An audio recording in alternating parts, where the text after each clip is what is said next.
وما جعل أدعياءكم أبناءكم ذلكم قولكم بأفواهكم والله يقول الحق وهو يهدي السبيل۔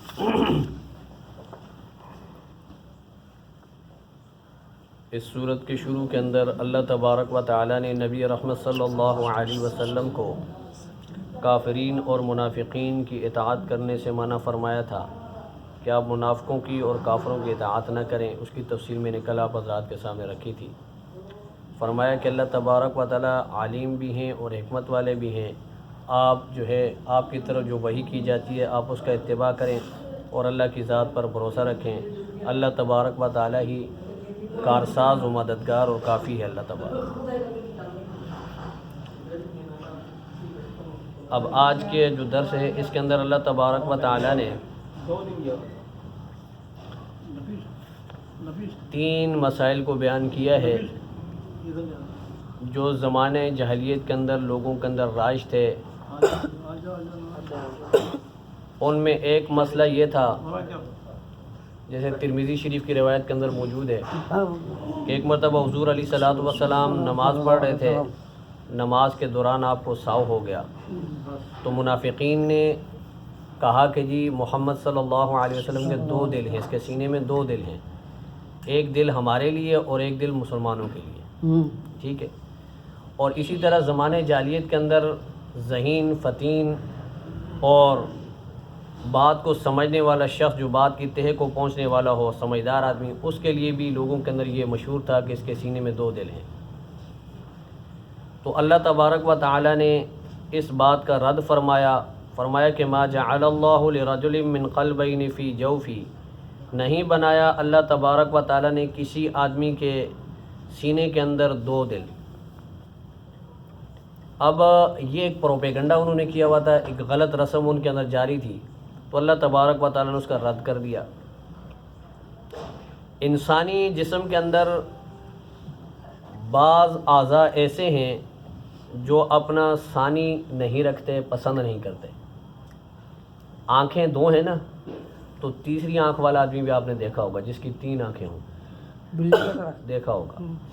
اور اسی طرح بعض انسانوں کے 2 منہ بھی ہوتے ہیں، یہ بھی ممکن ہے، دیکھا ہوگا آپ۔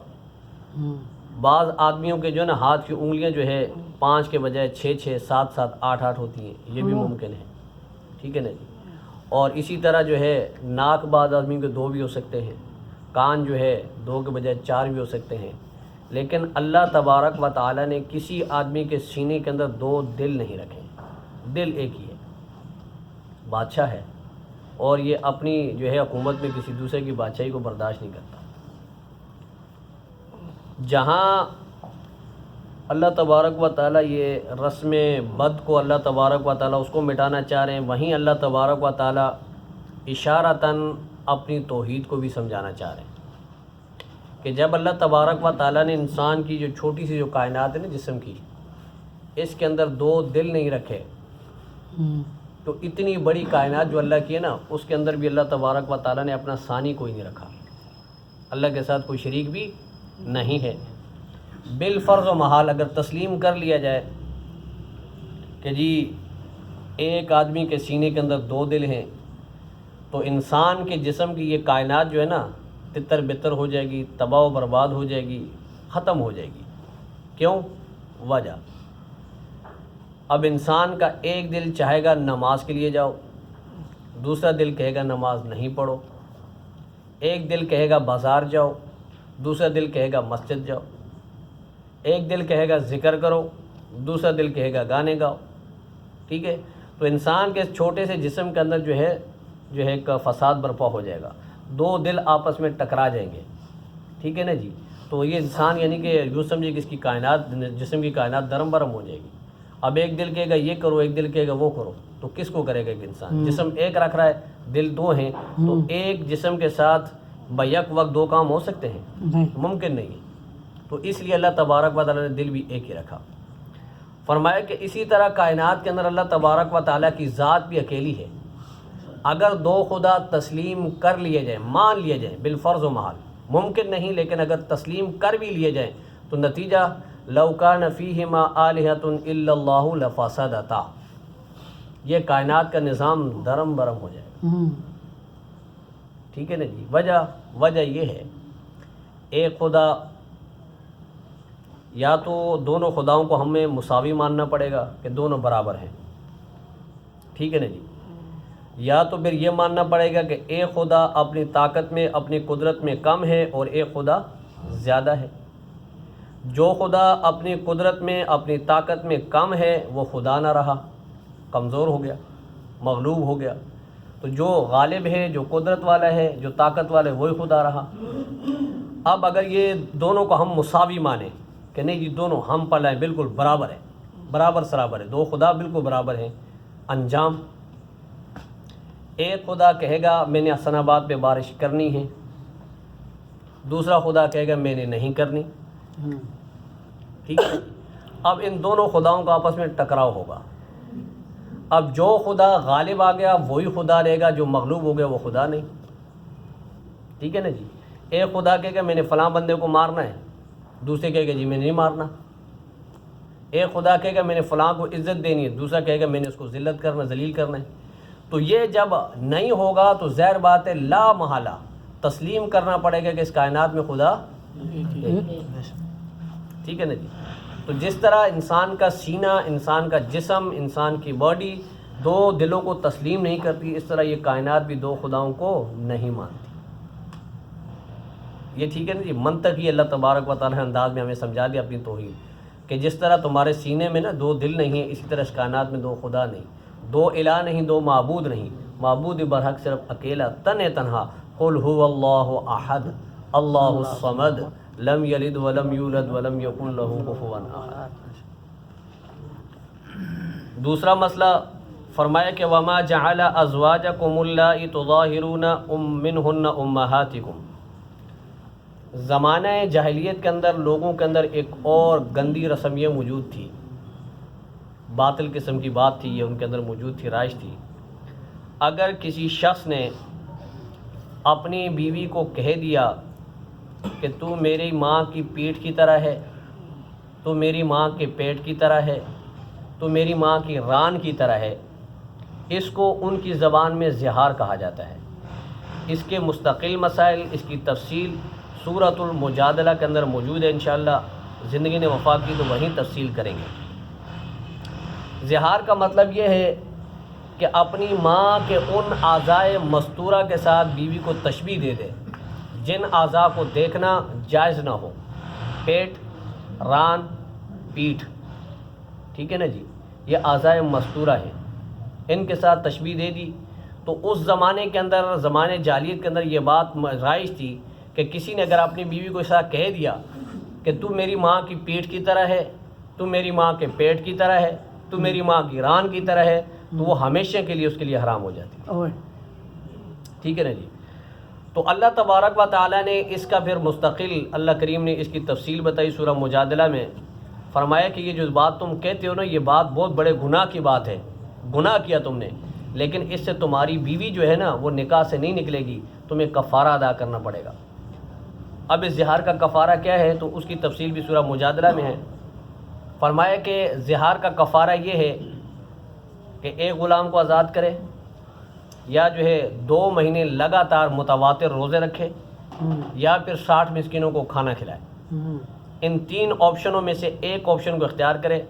طاقت ہے تو غلام خرید کر آزاد کر دے، وہ طاقت نہیں تو 2 مہینے کے روزے رکھے، روزے رکھنے کی طاقت نہیں تو پھر 60 مسکینوں کو کھانا کھلائے. اگر یہ کر لیا آپ نے تو آپ کا کفارہ ادا ہو گیا. اب یہ بیوی آپ کے لیے حلال ہے، حرام نہیں. کیوں؟ اس لیے اللہ فرماتے ہیں کہ تمہاری ماں وہ ہے، تمہاری بیوی یہ تمہاری ماں نہیں بن گئی. تمہاری ماں وہ ہے جس نے تمہیں جنا ہے، بیوی نے تمہیں جنا نہیں، اس لیے بیوی تمہاری ماں نہیں بنی، تو اس لیے تمہارے لیے حلال ہے وہ. فرمایا وما جعل، اور نہیں بنایا اللہ نے ازواجکم اللائی، تمہاری بیویوں کو، ان بیویوں کو جن کو تم نے جو ہے تشبیہ دی، امہاتکم اپنی ماؤں کے ساتھ، وہ تمہاری مائیں نہیں بنی، ٹھیک ہے، وہ تمہاری بیویاں تم پر حرام نہیں ہوئیں بلکہ تمہارے لیے حلال ہیں. زہار کا کفارہ ادا کریں اور وہ تمہارے لیے حلال ہے. اب تیسرا مسئلہ یہ تھا، اگر کسی نے کسی کے بیٹے کو گود لیا ہے اس کو ان کی زبان میں متبنہ کہا جاتا تھا، ہماری آج کل کی زبان میں لیپالک بھی کہتے ہیں اس کو۔ کسی کا بیٹا آپ نے گود لے لیا، تو اب ان کے ہاں یہ رسم موجود تھی کہ لیپالک بیٹا یا متبنہ جو ہے اس کو حقیقی بیٹے کے حقوق دیے جاتے تھے، اس کو وراثت میں بھی شریک کیا جاتا تھا۔ اگر وہ مر گیا تو اس کی بیوی جو بیوہ ہے اس کے ساتھ نکاح دائمی حرام سمجھتے تھے، ٹھیک ہے نا جی۔ تو اس قسم کی چیزیں تھیں، تو اللہ تبارک و تعالیٰ نے اس مسئلے کو بھی بیان کیا اور اس کی بھی وضاحت کر دی۔ اصل میں یہ مسئلہ اٹھا یوں، حضور صلی اللہ علیہ وسلم کے صحابی حضرت زید بن حارثہ رضی اللہ تعالیٰ عنہ، یہ قبیلہ بنو کلب کے چشم و چراغ تھے، غلام نہیں تھے۔ یہ اپنے ماموں کے ہاں گئے ہوئے تھے، چھوٹے بچے تھے، تو وہاں ڈاکہ پڑا اور ڈاکوؤں نے جو ہے جہاں سامان لوٹا وہاں اس بچے کو بھی اٹھا کے لے گئے۔ اب اٹھا کے لے گئے تو اس کو غلام بنا لیا۔ اب غلام بنانے کے بعد یہ بک کے، اب حضرت خدیجہ رضی اللہ تعالی عنہا، اس وقت تک حضور علیہ الصلوۃ والسلام سے ان کا نکاح نہیں ہوا تھا، انہوں نے اپنے بھتیجے حکیم بن خزام کو، ٹھیک ہے نا جی، ان کو کہا کہ جی آپ میرے لیے جو ہے نا وقاص کے بازار سے منڈی سے ایک غلام خرید کر لائیں جو روزمرہ میرے ساتھ کاموں میں میری معاونت کرے۔ اب ان کے بھتیجے گئے وقاص کی منڈی میں گئے تو وہاں غلاموں کو دیکھا تو حضرت زید بن حارثہ پہ ان کی نظر پڑی۔ چھوٹے بچے تھے، خوبصورت تھے، بڑے ذہین تھے، بڑے چالاک تھے، تو انہوں نے جو اس کو خرید لیا وہاں سے۔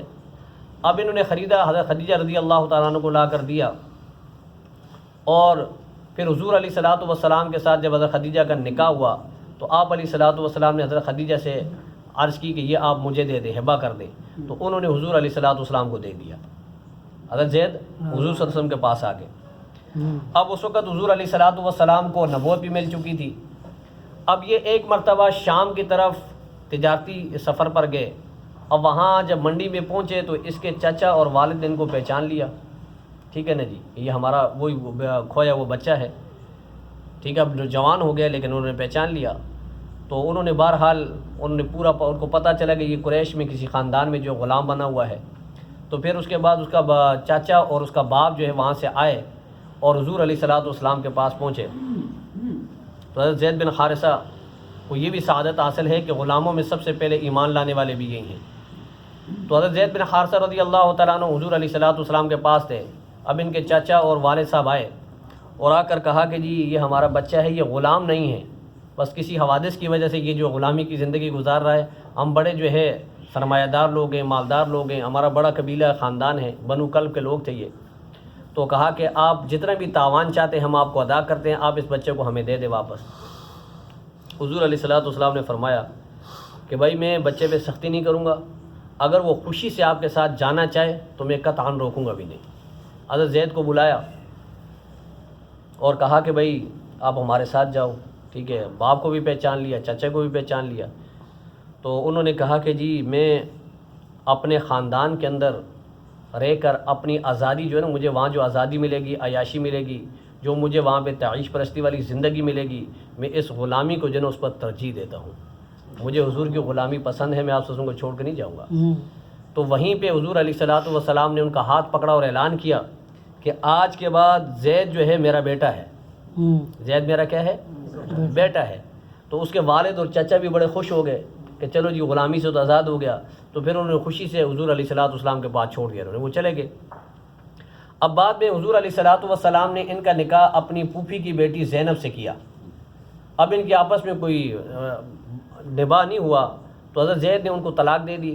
تو اللہ کے حکم سے حضور علیہ الصلوۃ والسلام نے ان کے ساتھ نکاح کیا۔ اب جیسے ہی نکاح کیا تو مشرکین مکہ نے جو ایک وویلا شروع کر دیا، جی یہ محمد کو دیکھو جی اپنے بیٹے کی بیوی سے جو ہے نکاح کر لیا انہوں نے، بیٹے نے طلاق دی اور اس نے نکاح کر لیا۔ بیٹے کی بیوی سے نکاح کہاں ہوتا ہے؟ وہ تو جائز نہیں، حلال نہیں۔ یہ پروپیگنڈا انہوں نے شروع کر دیا۔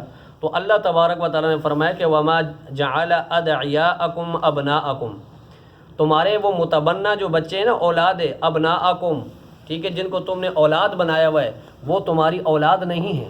تمہاری اولاد، تمہارا بیٹا تو وہ ہے جو تمہارے نطفے سے پیدا ہوا، یہ متبنہ تو تمہارے نطفے سے پیدا نہیں ہوا ہے، ٹھیک ہے۔ یہ تمہارا کیسے بیٹے بن گیا، یہ تمہارا کیسے وارث بن گیا، اس کو تم نے کیسے حقیقی بیٹے کی طرح یعنی کہ حقوق دینے شروع کر دیے۔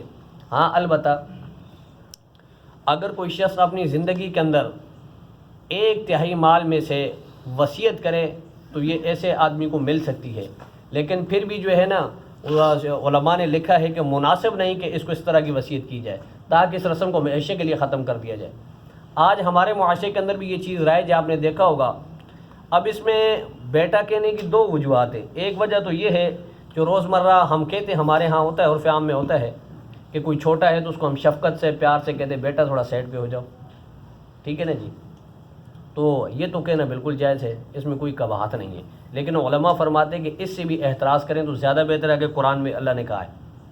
اور دوسری صورت یہ ہے کہ اگر کوئی کسی کے بچے کو اپنی گود میں لیتا ہے، اب گود میں لینے کی دو صورتیں اس کی۔ ایک صورت تو یہ ہے کہ جو بچہ اس کی گود میں یا تو ہوگا لڑکا یا لڑکی ہوگی، ٹھیک ہے نا جی۔ اب یا لڑکا ہے یا لڑکی تو پھر بھی اس کی دو صورتیں بنیں گی۔ ایک صورت یہ ہے اگر لڑکی ہے تو ظاہر بات ہے جو مرد ہے نا گھر میں، وہ لڑکی یا تو اس کی کوئی ایسی خونی رشتہ ہو جو اس کا پردہ شریف، جیسے مثال کے طور پر بھانجی ہے۔ اب بھانجی ہے تو بھانجی ظاہر بات ہے مرد کے لیے کیا ہے، ماموں کے لیے تو حرام ہے نا جی۔ اب یہ اس گھر میں رہ سکتی ہے، اس کا پردہ بھی نہیں، سب کچھ جائز ہے۔ دوسری صورت یہ ہے کہ اس مرد نے جو بچی اپنی گود لی ہے، وہ بچی اس کا کوئی خونی رشتہ اس کے ساتھ نہیں ہے، یعنی محرمات والا رشتہ اس کے ساتھ نہیں ہے۔ تو اب اس کے پاس آپشن یہ ہے، دو آپشن ہے۔ ایک آپشن یہ ہے کہ یہ اسی طرح رکھنا چاہے اس کو، کہ بس جیسے چل رہی گاڑی چلنے دے۔ تو یہ بچی جیسے ہی بلوغت کی دہلیز پر قدم رکھے گی، جوان ہوگی، یہ اس کے لیے ہمیشہ کے لیے اس کے ساتھ یعنی کہ رہنا اس کے لیے حرام ہو جائے گا۔ نہ یہ اس کو دیکھ سکتا ہے، ٹھیک ہے، نہیں نہ اس سے گفتگو کر سکتا ہے، نہ اس سے ہاتھ ملا سکتا ہے۔ اگر جو چھوٹی سی بچی لا کے اس نے پالی ہے، لیکن شریعت کا حکم یہ ہے، یہ اس کے لیے حرام ہے۔ اب چونکہ اگر وہ اس کے ساتھ نکاح کرنا چاہے تو ظاہر نکاح بھی جائز ہے، نکاح میں بھی کوئی رکاوٹ نہیں ہے۔ دوسری صورت یہ ہے اگر یہ چاہتا ہے کہ میرے پاس یہ بچی رہے اور یہ یعنی کہ میرا پردہ بھی شریک ہو اور یہ میرے لیے یعنی کہ اس کے ساتھ میرا نکاح بھی حرام ہو، تو اس کی صورت یہ ہے کہ یہ اپنے کسی قریبی عزیز کا اس کو دودھ پلا دے۔ مثال کے طور پہ اپنی سکی بہن کا دودھ پلا دے، تو یہ کیا بن جائے گی؟ رضائی بھانجی بن جائے گی۔ یا اپنی بھابھی کا دودھ پلا دے تو یہ کیا بن جائے گی؟ رضائی بھتیجی بن جائے گی۔ تو اس طرح کے رشتے جو ہے نا وہ کر دے تو پھر اس کے بعد اس کے لیے یعنی گھر میں رکھنا جائز ہے۔ اگر لڑکا ہے تو لڑکے کی پھر یہی صورت ہے۔ اب ظاہر بات ہے لڑکا اس عورت کے لیے حرام ہوگا جو گھر میں عورت ہے، جس نے اس کو گود لیا ہوا ہے۔ اب اگر اس کے ساتھ خونی رشتہ ہے تو ٹھیک ہے، نہیں ہے تو پھر یہی ہلا کرنا پڑے گا۔ تو فرمایا کہ یہ تم اپنے جو منہ سے کسی کو اپنا بیٹا کہتے ہو نا، تمہارے منہ سے کہنے سے نا کوئی کسی کا بیٹا نہیں بنتا، بیٹا وہی ہے جو تمہارے نطفے سے پیدا ہو۔ ذالکم قولکم بافواہکم، یہ تمہاری منہ سے کہی ہوئی باتیں ہیں، ان سے کوئی شریعت کے احکامات ثابت نہیں ہوتے۔ اصل بات وہی ہے کہ واللہ یقول الحق، حق بات اور سچ بات وہی ہے جو اللہ نے کہی، وہو یہدی السبیل، اور وہ اللہ تبارک و تعالیٰ ہی سیدھی راستے کی طرف رہنمائی کرنے والے، سیدھی راہ کی طرف اللہ پاک رہنمائی کر۔ اب آگے اللہ نے فرمایا کہ پھر ان کو کیسے پکارے، فرمایا کہ ادعوا لآبائہم، ان کو لپالک متبناؤں کو پکارو آپ ان کے والدین کی نسبت سے، والد کی نسبت سے پکارو، کہ فلاں کا بیٹا، اپنی نسبت سے مت پکارو۔ حدیث شریف کے اندر آتا ہے حضور علیہ الصلوۃ والسلام نے فرمایا من ادعا الی غیر ابیہ فقد کفر، جس شخص نے کسی کو جو ہے نا اب باپ کے علاوہ کسی اور کی طرف نسبت کر کے پکارا، فرمایا اس نے کفر کیا۔ اور ایک اور روایت کے اندر موجود ہے کہ اس کے اوپر جنت حرام ہے۔ جس شخص نے کسی کے بیٹے کو کسی اور کی طرف نسبت کر کے یعنی کہ اس کو کہا کہ فلاں کا بیٹا، ٹھیک ہے، حالانکہ وہ اس کا بیٹا نہیں تھا، اس کی طرف نسبت کی، تو اللہ تبارک و تعالیٰ نے اس کو کہا کہ یہ حرام کام ہے، یہ نہیں کرنا چاہیے۔ وَأَقْسَطُ عِنْدَ اللَّهِ، اللہ تبارک و تعالیٰ کے نزدیک یہی منصفانہ بات ہے کہ اس کو باپ کے نام سے پکارو، اس کو جو ہے نا غیر باپ کے نام سے مت پکارو۔ فَإِن لَمْ تَعْلَمُوا آبَاءَهُمْ، اب کسی کو نہیں پتہ کہ اس کے باپ کا نام کیا ہے، جیسے حضرت زید رضی اللہ تعالیٰ عنہ پتہ نہیں کہاں سے آئے، کدھر سے آئے تھے، اب ان کے باپ کا پتہ ہی نہیں ہے کہ اس کا باپ کا نام کیا ہے، تو کس نام سے پکاریں؟ فرمایا کہ فَإِخْوَانُكُمْ فِي الدِّينِ وَمَوَالِيكُمْ، وہ تمہارے دینی بھائی ہیں، وَمَوَالِيكُمْ، اور تمہارے دوست ہیں۔ آپ انہیں بھائی کہہ کر پکار سکتے ہو، بھائی جان، اے میرے دوست، اے میرے ساتھی۔ حضور علیہ الصلوۃ والسلام نے اس آیت کے نازل ہونے کے بعد حضرت زید بن حارثہ سے فرمایا کہ انت اخونا و مولانا، آپ ہمارے بھائی ہیں اور آپ ہمارے دوست ہیں، ٹھیک ہے۔ صحابہ کرام فرماتے کہ جب اللہ تعالیٰ نے یہ احکامات نازل کیے، اس سے پہلے ہم زید کو جو ہے نا زید بن محمد کے نام سے پکارتے تھے صلی اللہ علیہ وسلم، لیکن جب یہ آیت نازل ہوئی تو اس کے بعد ہم نے حضرت زید کو زید بن حارثہ کے نام سے پکارنا شروع کر دیا۔ تو یہ قرآن کریم کے جو ہے نا احکامات ہیں۔ وَلَيْسَ عَلَيْكُمْ جُنَاحٌ، اور تم پر کوئی گناہ نہیں، فیما اخطأتم بھی، اگر تم خطا، نسیان یا بھول کر ایسی بات کہہ دو، ٹھیک ہے، تو غلطی سے جو بات کہی جائے اس کے اوپر تمہارا کوئی مواخذہ نہیں، کوئی پکڑ نہیں۔ وَلَكِنْ مَا تَعَمَّدْ قُلُوبُكُمْ، لیکن اگر تمہارے دلوں نے ارادہ کیا تو پھر تمہاری بخشش نہیں ہے۔ دل کے ارادے کے ساتھ اگر یہ بات کرو گے تو صحیح نہیں ہے۔ اگر غلطی سے ہو گئے تو اللہ کے نبی صلی اللہ علیہ وسلم فرمایا کہ میری امت نے 3 نسیان میری امت کے معاف ہیں، ٹھیک ہے نا جی۔ ایک جنون، رفع القلم علی 3، 3 سے اللہ تبارک و تعالیٰ نے اپنا قلم اٹھایا ہوا ہے، ایک مجنون، دوسرا بھول کر، اور تیسرا جو ہے غلطی، ٹھیک ہے نا، غلطی سے کوئی کام کر بیٹھے تو یہ چیزیں جو ہے نا اللہ تبارک و تعالیٰ نے معاف کی ہیں۔ وَكَانَ اللَّهُ غَفُورًا رَحِيمًا، اللہ تبارک و تعالیٰ جو ہے بڑے مہربان اور رحم کرنے والے، ٹھیک ہے۔ یہ اللہ تبارک و تعالیٰ کی طرف سے احکامات ہیں، ان کے اوپر عمل کریں۔ اب آپ آپس میں چونکہ معاشرے میں ہم رہتے ہیں تو بد اخلاقی بھی اچھی نہیں ہے، ایک دوسرے کو ہم بیٹے کہہ کے پکارتے ہیں، لیکن سب سے بہتر لفظ یہ ہے کہ آپ اس کو کہیں بھائی جان، بھائی کے الفاظ سے پکاریں، یہ قرآنی تعلیمات ہیں کہ آپ اس کو بھائی کہیں۔ فَإِخْوَانُكُمْ فِي الدِّينِ وَمَوَالِيكُمْ، وہ تمہارا دوست ہے اور تمہارا بھائی ہے، اس کو آپ اپنا دوست کہہ سکتے ہیں، اس کو اپنا بھائی کہہ سکتے ہیں، اس کو اپنا ساتھی کہہ سکتے ہیں۔ تو اس طرح کے القاب سے آپ ان کو پکاریں، ان کو جو ہے اب بیٹوں کے نام سے اپنے یعنی کی طرف نسبت کر کے، متبنہ ہوگا کسی کا تو یہ اس کو غلط باپ کی طرف نسبت کر کے اس کو نہ پکاریں، یہ گناہ کے کام ہے۔ اللہ تبارک و تعالیٰ مجھے اور آپ کو عمل کرنے کی توفیق عطا فرمائے۔ وآخر دعوانا ان الحمد للہ رب العالمین۔ اللهم صل على سيدنا ومولانا محمد وعلى آل سيدنا ومولانا محمد وبارك وسلم۔ ربنا تقبل منا إنك أنت السميع العليم وتب علينا إنك أنت التواب الرحيم، وصلى الله تعالى على خير خلقه محمد وعلى آله وصحبه أجمعين برحمتك۔